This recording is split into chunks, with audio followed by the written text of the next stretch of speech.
नमस्कार। Spiritual awakening या inner knowing की श्रृंखला को आगे बढ़ाते हुए आज हम जानेंगे भारत के महान संतों में से एक स्वामी रामकृष्ण परमहंस जी के बारे में। उनका जो योगदान है या उनके जो उपदेश हैं, उनकी दी हुई शिक्षाएं हैं, ये इतनी महत्वपूर्ण और उल्लेखनीय योगदान है इनका कि अगर हम उनके कहे हुए कथनों को, विचारों को, उपदेशों को अपने जीवन में लागू करते हैं तो हमारे जीवन की दिशा, हमारे जीवन की राह, हमारे जीवन की उन्नति, जिसको हम कहते हैं क्वालिटी ऑफ लाइफ इम्प्रूवमेंट के दायरे में आ जाएगी। जैसा कि हम सभी जानते हैं, इनको माँ काली के परम भक्तों में भी जाना जाता है और इनके एक शिष्यों में स्वामी विवेकानंद जी भी थे। अभी उन्हीं की अगर हम बात करें स्वामी जी की, तो एक मैं आपके सामने प्रसंग रखना चाहती हूँ कि एक बार परमहंस जी के पास, स्वामी रामकृष्ण परमहंस जी के पास एक लकड़हारा आता है और उनसे अपनी आर्थिक उसकी स्थिति बहुत ही ख़राब थी।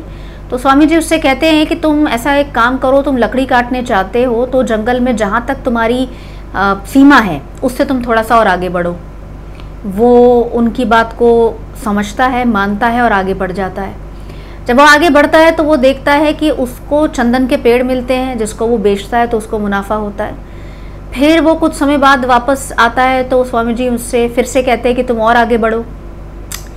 धीरे धीरे उसको चांदी की खान पहले मिलती है, फिर सोने की, फिर हीरे की। इस तरह से उसकी आर्थिक उन्नति बहुत ज़्यादा अच्छी होने लगती है।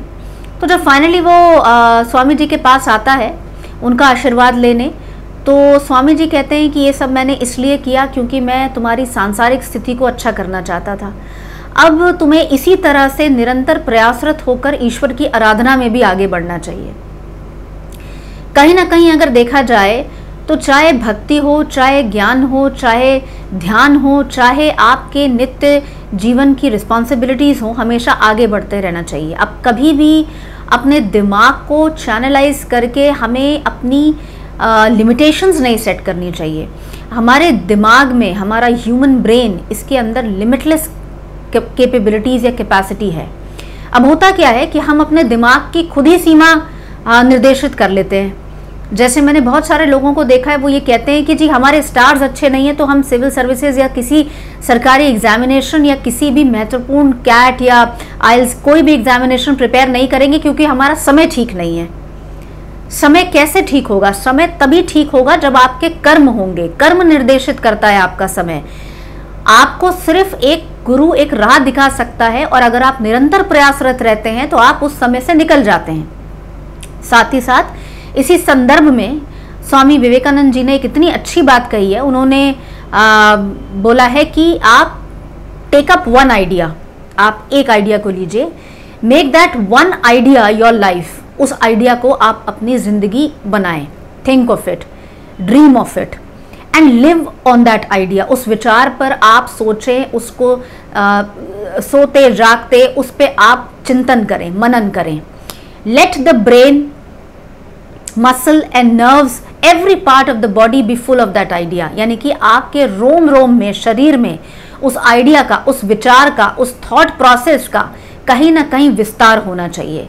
And just leave every idea, every other idea alone. यानी कि उस विचार को ही आप निर्देशित करके अपने शरीर को उसकी तरफ आगे बढ़ें और सभी और जो विचार हैं उनको अलग कर दें। This is the way to success and that's the way spiritual giants are produced. यानी कि दिव्य आत्माएं इसी तरह से बनती हैं कि उनके जीवन में एक लक्ष्य होता है, एक आइडिया होता है। उस आइडिया से, उस थॉट से वो अपने जीवन को विस्तृत करते हैं, उसका दायरा बढ़ाते हैं, कॉन्शियसनेस बढ़ाते हैं, उस आइडिया पर वो जीते हैं। आपने जितने भी बड़े लोग देखे होंगे, चाहे आपने क्रिकेटर्स में धोनी देखे हों या आप तेंदुलकर की बात करें या आप एक्टर्स में शाहरुख खान की बात करें, किसी भी एक शख्स की बात करें जो ज़मीनी उससे उठकर आया है, उसने उसका जो पैशन है, उसकी जो विचारधारा है, उसी ने उसको बनाया है। इसलिए ये ज़रूरी है कि हमारे जीवन में परिस्थिति चाहे जो भी चल रही हो, दशा चल रही हो, महादशा चल रही हो, कुछ भी विपरीत परिस्थिति चल रही हो, लेकिन आपका ब्रेन अगर काम कर रहा है कॉन्टिन्यूअस, अगर बॉडी फ्लो आपका एक पॉजिटिविटी के डायरेक्शन में जा रहा है, तो आप अपने लिए कुछ भी क्रिएट कर सकते हैं। जितनी भी संसार में पावर है वो आप ही के अंदर है। आप कुछ भी कर सकते हैं और सब कुछ कर सकते हैं। तो आज के लिए बस इतना ही। मैं कल फिर हाजिर होंगी एक नए वीडियो के साथ। तब तक मुझे आज्ञा दीजिए। नमस्कार।